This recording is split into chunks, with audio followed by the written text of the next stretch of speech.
they used to tell me stories about guys fumbling the football and never ever getting another chance to play at Ohio State at all. So I kind of thought that I was going to be relegated to that type of scenario. Well, I tell you what, I am so proud of your career. As you know, I grew up 2 blocks from you, and I've got a chance I got to tell this story. Okay. Archie, I came to a Ohio State football game, my first ever Ohio State football game, and this was after I'd retired from the pros and the whole 9 yards. And I had a group of people that were supporting our foundation, and they wanted to meet Archie. So, of course, being the jovial, happy guy that he always did, oh, sure, come on. So I said, well, Archie, come on downstairs and meet us out front of French Hall. He said, man, I can't come down there. They'll mob me down there. I'm going like, oh, man, please, come on down here. So he said, no, just come on up to my office. And I said, okay. So we walked over there to his office, and there were 3,500 people with number 45 jerseys on. And that just goes to show what kind of guy this guy is, man, and the respect that he has. Are you running for governor yet, Archie? Or?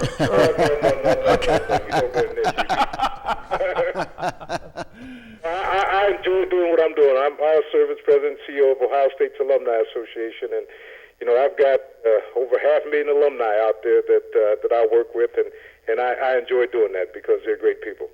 Well, I tell you what, you guys have one of the biggest alumni organizations in the United States, and everywhere there's no place you can't go.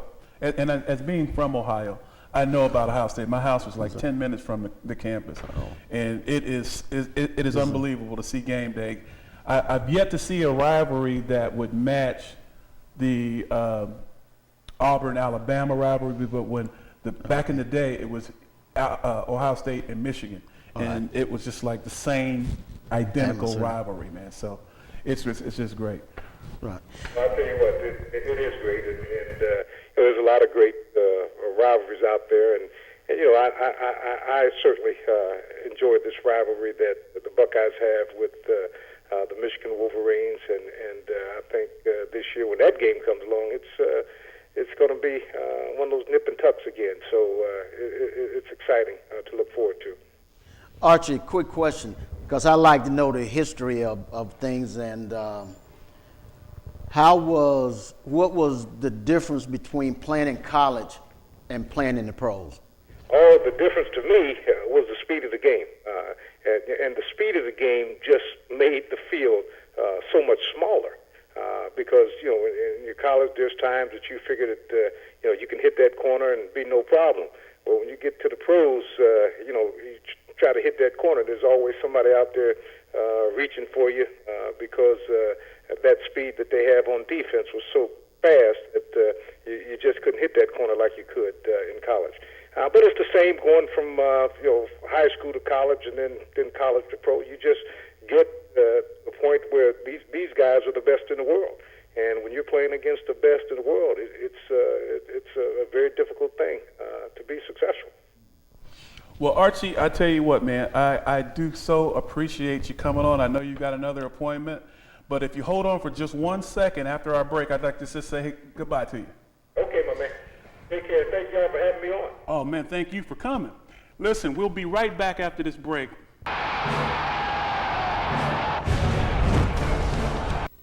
Don't want to settle for slow DSL from the phone company anymore? You're not alone. More people are switching to fast, reliable Charter Internet. I was tired of waiting for DSL. With Charter Internet, I do it all, and I do it fast. Watch the latest videos, download my favorite new tunes, share photos, play games, plus I get the live sports I need free. I switched to super fast Charter Internet. Now I get more speed without paying more money. Join the millions who switched to faster Charter Internet, starting at only $19.99 a month. Call now. On the phone today, we've got Coach, he's the senior sports writer at the Chicago Tribune.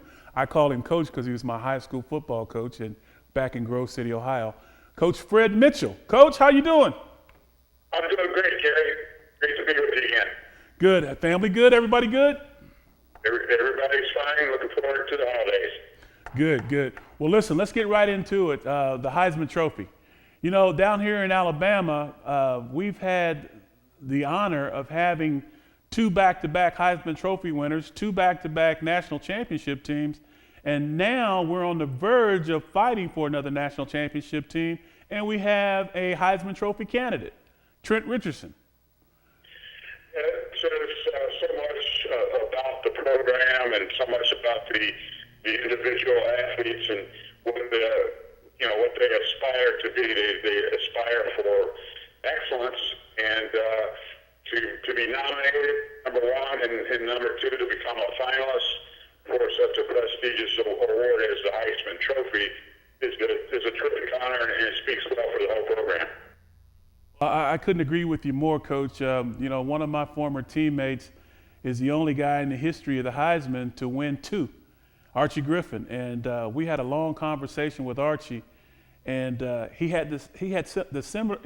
spoke some of just what you just said, and it just knocks me out to see the honor and the people that are involved in that Heisman Trophy battling the whole night. The whole process to me is amazing. It is, and it's rewarding to see that so many qualities and criteria are used to determine who the champion or the award winner will be. All of the finalists, I was looking over their resumes, and each guy is just off the charts in terms of what they've done on the field and as people. So whoever wins, it's going to be a terrific honor, but there'll be no shame in the guys who don't win it. Obviously, only one person can win it. The way I look at it, if like you say, if you're nominated as one of the top 5 athletes in the country, I mean, you got to walk away. If you win or you lose, you got to walk away knowing that everybody's identified your body of work. You've made a major contribution to a 100-plus-year-old game, and the people that look up to you after that, I mean, that's a reward within itself, I would think. Yeah, absolutely right with that. People will remember your name once you reach this stage, and they'll remember your name, and they'll associate you, obviously, with the school that you represent and the team and your coaches and your teammates. All of those things factor in. Awards are nice, as you know, in sports, just sort of bragging rights, you might say, and just a designation of what you've done. But in the end, you know what you've done. Your teammates know how good you are and what kind of a teammate you've been. All those factors are most important. As you get older, as you know, the memories that you have and are the relationships that you develop with teammates, with coaches, all of that is more important sometimes than the individual awards that you might receive. There's no doubt about it. So in your vote, if you had the one vote that would carry it to the winner, who would be your choice today? Well, that's a really tough question, and I'm looking at the latest odds that are going out, and the latest odds say that Robert Griffin III, RG3, I guess they call him, is the odds-on favorite right now to win it as the quarterback at Baylor. He's done a terrific job. I have been able to watch in person Monty Ball from Wisconsin. I saw him play all the time, and of course he's on the verge of either tying or breaking Barry Sanders' rushing touchdown record all-time of 39. Ball's got 38. He's been a terrific player. But you can say that about all the guys from Trent Richardson. You see him up close and know what he's meant to Alabama, and Andrew Luck, projected as number 1 draft pick as a quarterback at Stanford. All of these guys have terrific resumes. I do not have a Heisman Trophy vote this year, and I'm kind of glad I don't, because it is such a difficult thing to determine. You can make a case for any one of those 5 guys.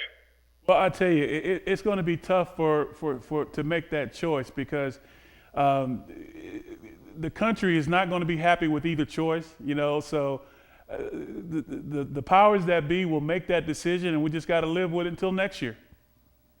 Absolutely. It's like I said, it's become such a media event. It's a big production on television, obviously. I've talked to some of the Trophy here in Chicago, and they are amazed at how this whole production has progressed over the years. It meant a lot to them to get the trophy, back in the early 50s or whatever, but it wasn't publicized the way it is now. So this is a prestigious award, and whoever wins it among those 5 guys that we mentioned will be totally deserving of it. Well, I agree with you. Let's switch gears a little bit, Coach. Tell me a little bit about the Chicago Bears and the injury status of the running back and the quarterback, and also why did they pass on Donovan McNabb? Yeah, well, you really brought me down with this, talking about the Bears. A couple of weeks ago, everyone was excited. The Bears were on a long winning streak, and Jay Cutler was playing so much better, and the team was 7-3 a couple of weeks ago. And Cutler breaks his thumb in his throwing hand, and that brought in Caleb Haney as the backup quarterback, who's inexperienced. He had his first 2 career NFL starts, lost in Oakland through 3 interceptions in the first half, and in spite of that, he helped bring him back in the second half, and he wound up losing 20-20. Then last Sunday, it seemed that he regressed in a home loss to Kansas City Chiefs, who are not exactly world beaters, especially offensively. And once again, he throws 3 interceptions, and his confidence level has really gone down. And in addition to that, the Bears lost Matt Forte, outstanding running back and pass receiver for them. So now they've got their 2 best offensive players out with injuries, and they're still fortunate to be in pretty good shape at 7-5 for a wild card spot, because the other teams are battling against also lost Sunday.